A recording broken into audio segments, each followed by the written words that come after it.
বিএনপির জন্য সহযোগিতা হচ্ছে না, এই তকমাটা যেন আমাদের না লাগে। আমরাই সর্বোচ্চ সহযোগিতা করে যাচ্ছি একটা জাতীয় ঐক্যমত্যে আসার জন্য।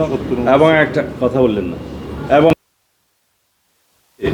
আমাদেরকে এইরকম অবস্থায় না যেতে হয় যে জাতীয় ঐক্যমতের ক্ষেত্রে আমরা যেন সমস্ত বিষয়ে একমত হতে না পারলেও ম্যাক্সিমাম বিষয়ে মেজর ইস্যুসগুলোতে যাতে আমরা একমত হতে পারি, সেই বিষয়ে যেন আমরা যাই। সেই জন্য আমাদের চূড়ান্ত সহযোগিতা আছে এবং আপনারা প্রতিনিয়ত সেটা দেখতে পাচ্ছেন। আমি আপনাদের নলেজের জন্য কিছু জিনিস আপনাদেরকে স্মরণ করিয়ে দিতে চাই। যেমন সংস্কার কমিশন সংক্রান্ত 6টা বড় সংস্কার কমিশন প্রথম গঠন হয়েছিল। সেই সংস্কার কমিশনের রিপোর্টগুলো যখন প্রদান করা হয়, আমরাই প্রথম সংস্কার কমিশনের সেই বিস্তারিত রিপোর্টের উপর মতামত দিয়েছি, যেটি স্প্রেডশিটের মধ্যে সংক্ষিপ্তভাবে মতামতের জন্য যেটা দেয়া হয়েছিল। আমরা বলেছি এটা অনেকটা বিভ্রান্তি সৃষ্টি করেছে, এই বিষয়ে আমরা মনোযোগ দেব না, আমরা বিস্তারিত রিপোর্টের উপরে বিস্তারিত মতামত আমরা দেবো। আমরা দিয়েছি আপনাদেরকে, সেটা বর্ণনা করি ইন শর্ট। যে দুর্নীতি দমন কমিশন সংক্রান্ত সংস্কার কমিশনের রিপোর্টে 47টা সুপারিশ আছে। সেই 47টা সুপারিশের মধ্যে মাত্র একটি সুপারিশের মধ্যে আমরা একটু ভিন্নমত পোষণ করে মতামত দিয়েছিলাম। সেটা একটা আইন পরিবর্তন সংক্রান্ত ছিল। সেটা একটা এটা হচ্ছে যে এনবিআর রায় করা আইনের একটা সংশ্লিষ্ট ধারা, খুব সম্ভবত 309 ধারার সংশোধনের ক্ষেত্রে বলা আছে। এই বিষয়ে আমরা একটু সামান্য অবজারভেশন দিয়ে বাকি সব বিষয়ে আমরা একমত পোষণ করেছি। একদম সম্পূর্ণ বলা যায় যে 100%। এইখানে দুদকের ক্ষেত্রে আমি আরও একটু প্রশংসা করি দুর্নীতি দমন কমিশন সংস্কার কমিশন সংক্রান্ত রিপোর্টের ক্ষেত্রে। আপনারা ওখানে দেখবেন, যদি বইটা আপনাদের থাকে, 14, 15 এবং 16 পৃষ্ঠায় 16, 17 এবং 18 যে সুপারিশগুলো দেওয়া হয়েছে সার্চ কমিটি, যাচাই বাছাই কমিটি সংক্রান্ত, তাদের যে কার্য পরিধি এবং গঠন প্রণালী এবং তাদের দুর্নীতি দমন কমিশনের ট্রান্সপারেন্সির জন্য যে সমস্ত কথা ওখানে বলা আছে যাচাই বাছাই কমিটির এখতিয়ারের মধ্যে, এগুলো these are all good proposals. আমরা এগুলো প্রশংসা করেছি। তবে এটাও বলি যে ওগুলো স্বয়ংসম্পূর্ণ নয়। যখন আইনটা রেটিফিকেশন হবে, ওখানে আরও কিছু কিছু সংশোধনের প্রয়োজন হবে।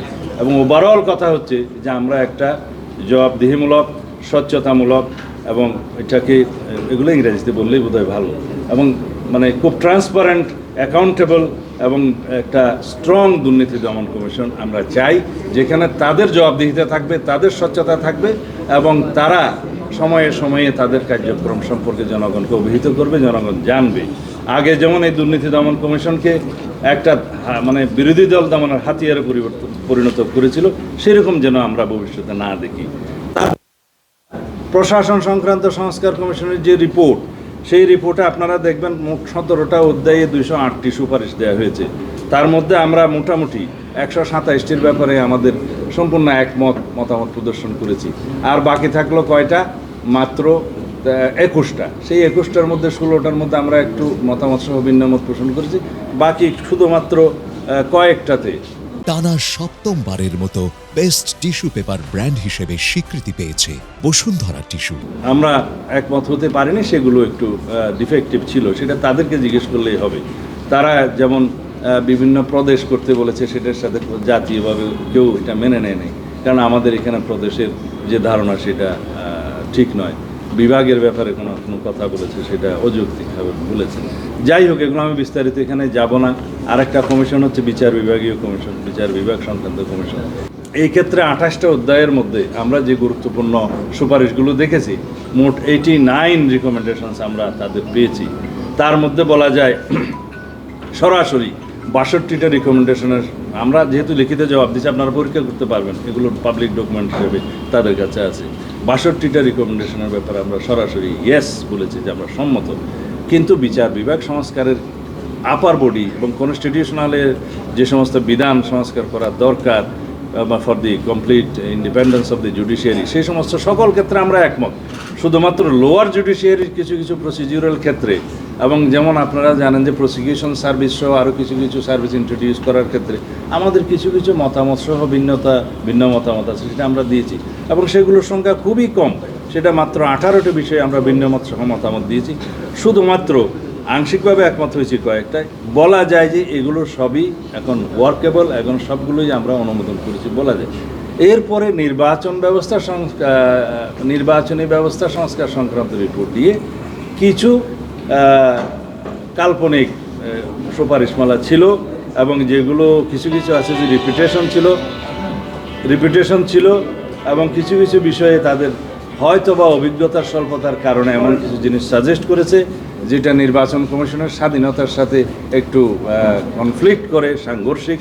সেই সমস্ত বিষয়গুলো বাদ দিয়ে আমরা 243টি, এটা মোট 18টা অধ্যায়ে সন্নিবেশিত ছিল তাদের সুপারিশ, তার মধ্যে 243টি সুপারিশ যে ছিল বলে আমার মনে হয়, তার মধ্যে প্রায় অধিকাংশ বলতে গেলে মোর দেন 140 বা 141-এর মতো হবে আমরা সরাসরি একমত হয়েছি।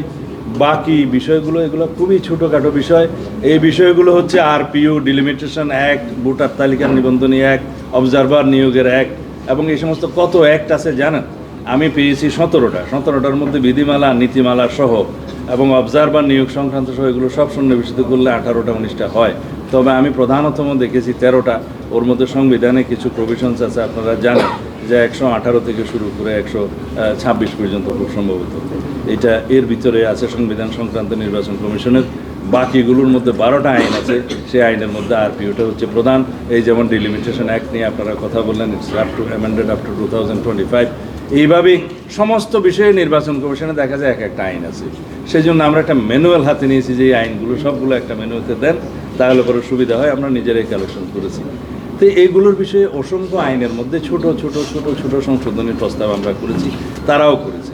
যাই হোক, তাদের একটা বিশাল বডি ছিল এগুলো করার জন্য, তারপরেও কেন এত ছোটোখাটো ভুল এবং এগুলো ছিল, আমরা ফাইন্ড আউট করে তাদেরকে একটা বিস্তারিত রিপোর্ট জমা দিয়েছি, একদম মোটা বই 2-3 বার করে দিয়েছি, যেগুলো একটু মনোযোগ দিয়ে পড়েন।